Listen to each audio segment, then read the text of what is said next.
Malcolm X was kept under heavy FBI surveillance since he got out of prison back in 1953. As he rose to national prominence as the black Muslims' chief spokesman, he became aware that he was under close watch. Our desire, our prayer, that we can have a peaceful, intelligent rally here this afternoon. But at the same time, we see that they have surrounded us with many of their own agents in uniform and out of uniform. That surveillance escalated into the infiltration of the Nation of Islam. Personal frailties were played upon, jealousy arose, and Malcolm was ultimately ousted from that organization. This caused an intense climate of rivalry that set the stage for Malcolm's assassination in February of 1965. He was really declared a hypocrite at the time.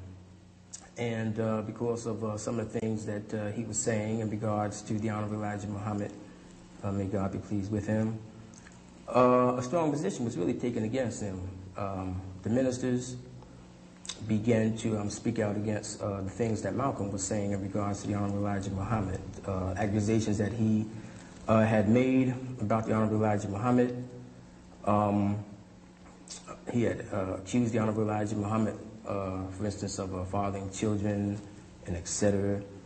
And you must understand that at that time, the Honorable Elijah Muhammad, to the Muslims then, was held in such high reverence as you would even think of any prophet being held in high reverence.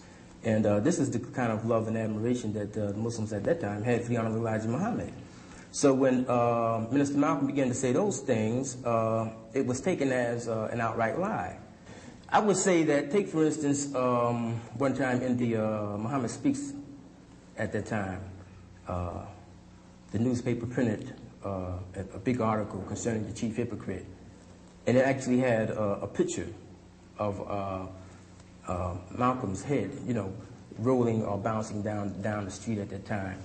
And, you know, the way that picture is depicted, you know, he has little horns on his head and things like this here. So indirectly, I would say that a very, very strong position was taken against him. Yes, he's immoral. You can't take 9 teenage women and seduce them and give them babies and not tell me you're and then tell me you're moral. You could do it if you admitted you did it and admitted that the babies were yours. I'd shake your hand and call you a man, a good one too. But anytime you seduce teenage girls and make them be charged with adultery, make them hide your crime, why, you're not even a man, much less a divine man. So, and this is what he did. He took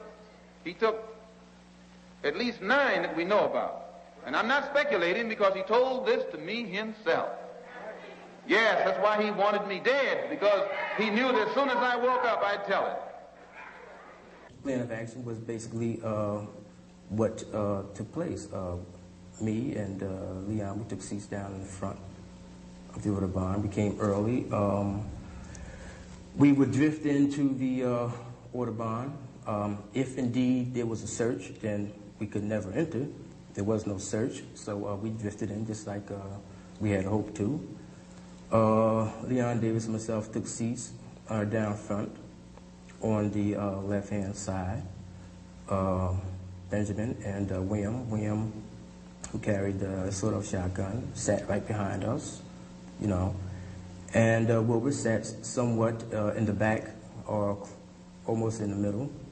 And our plan was, as soon as the brother came out to speak, that Wilbur would throw the smoke bomb to make a distraction, and that William would fire his shotgun, and that Leon and myself, we would fire our weapons, and then this break for the door. And without any further ado, I bring before you Minister Malcolm, and I pray that you and I will listen, hear, and understand. Thank you.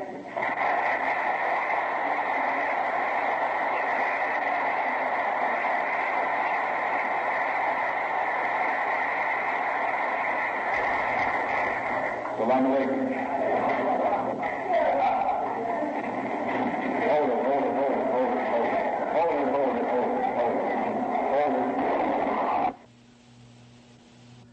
As in Dr. King's assassination, a police superior has trouble with the truth. He tells reporters that 2 suspects were arrested at the Audubon. Later, official police reports say that 1 was arrested.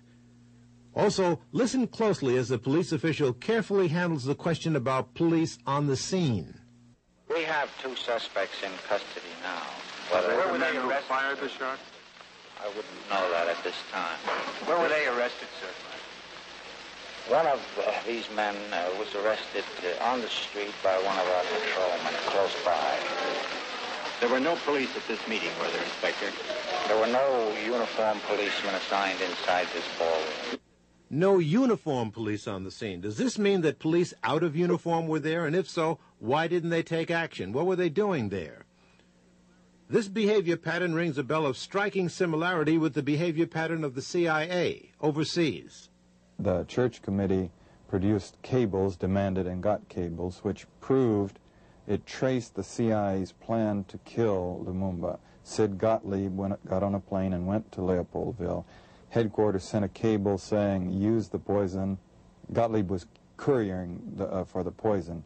Headquarters sent a cable saying, you have to use it promptly because it deteriorates. And they had a plan to try and get it into his toothpaste or give it to him in a Mickey at some social function. And then there's a gap, and no cables, no explanation of what happened. Then 5 weeks later, he's beaten to death on an airplane.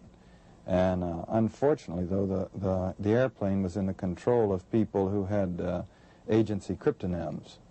And the gap of what happened has never been answered. The men who were involved and were responsible obviously aren't speaking out, and there's no paper to prove anything. So perhaps the same tactics were used against the civil rights movement. Heavy infiltration of the ranks, spread the seeds of dissension, then step back and let the blood spill.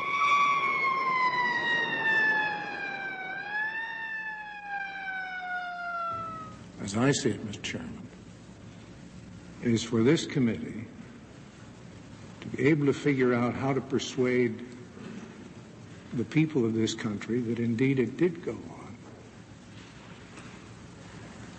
And how shall we ensure that it never happen again? But it will happen repeatedly unless we can bring ourselves to understand and accept that it did go on.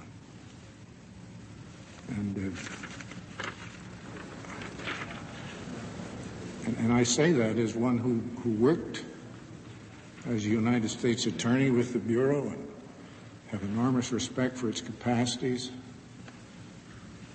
in the field of kidnapping, bank robbery, and